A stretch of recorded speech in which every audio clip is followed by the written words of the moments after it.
Les 9e Jeux des îles de l'océan Indien viennent de s'achever et l'heure du bilan a sonné.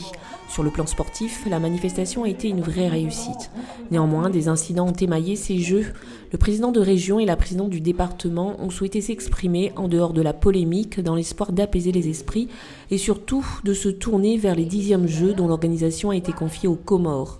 Pour Nassima Dindar, il faut désormais regarder vers l'avenir et mettre en place une vraie coopération inter-îles et plus particulièrement vers les Comores. Ce qui nous intéresse, c'est que nous devons construire l'avenir.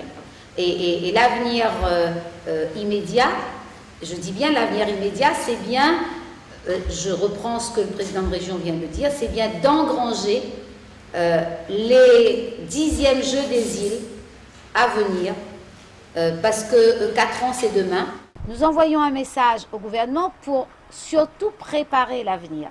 Si nous voulons que les Jeux des îles perdurent, parce que sinon c'est fragilisé, nous devons construire la mise en place des prochains Jeux des îles en coordonnant nos actions, en dialoguant également, mais avec l'État, la région, le département, les communes, les intercos, mais aussi les associations de Comoriens qui existent ici, les associations de Mahorais, les associations mauriciennes, malgaches, parce que nous partageons ensemble, comme frères, cousins, sœurs, le destin commun en partage. Et pour préparer ces Jeux, il faut préserver ce dialogue-là, il faut associer tous ceux qui peuvent apporter leur contribution.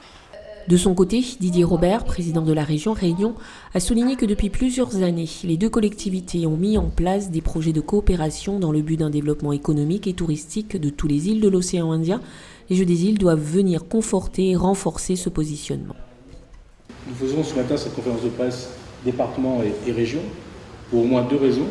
La première, c'est que nous portons une part de l'organisation et j'allais dire surtout de l'investissement qui a pu être mis en œuvre pour pouvoir assurer donc ces Jeux pendant les 8 jours, les 9 jours qui ont précédé. Et puis le deuxième élément, c'est que nous avons au département et à la région la responsabilité et la compétence que nous partageons avec l'État. J'estime qu'aujourd'hui, pour l'avenir, il y a plusieurs choses à faire. La première, c'est au niveau des États, donc la France d'un côté et l'archipel des Comores, de retrouver le dialogue et faire en sorte que la question du conflit entre la France et les Comores sur l'appartenance de Mayotte à la France, que ce débat-là puisse être à nouveau posé et qu'il puisse surtout être réglé. L'indépendance remonte à 1975. Il serait temps, effectivement, que l'on puisse régler cette question en ce qui concerne Mayotte, parce que cela pollue l'ensemble des relations dans le cadre des îles de l'océan Indien. Le deuxième élément, c'est effectivement de commencer à construire maintenant, pour faire en sorte que les prochains Jeux des îles, s'ils se tiennent aux Comores comme c'est prévu aujourd'hui, que ces prochains Jeux des îles ne soient pas entachés à nouveau par des questions politiques et diplomatiques qui n'ont pas leur place sur les terrains sportifs. Nassima Dindar a également tenu à rappeler que la Réunion entretient un rapport privilégié avec les pays de la zone, puisque notre histoire est intimement liée à celle de toutes ces îles. Ces 10e Jeux des îles doivent être à l'image de la diversité et de la richesse qui constituent les différents peuples de l'île de la Réunion.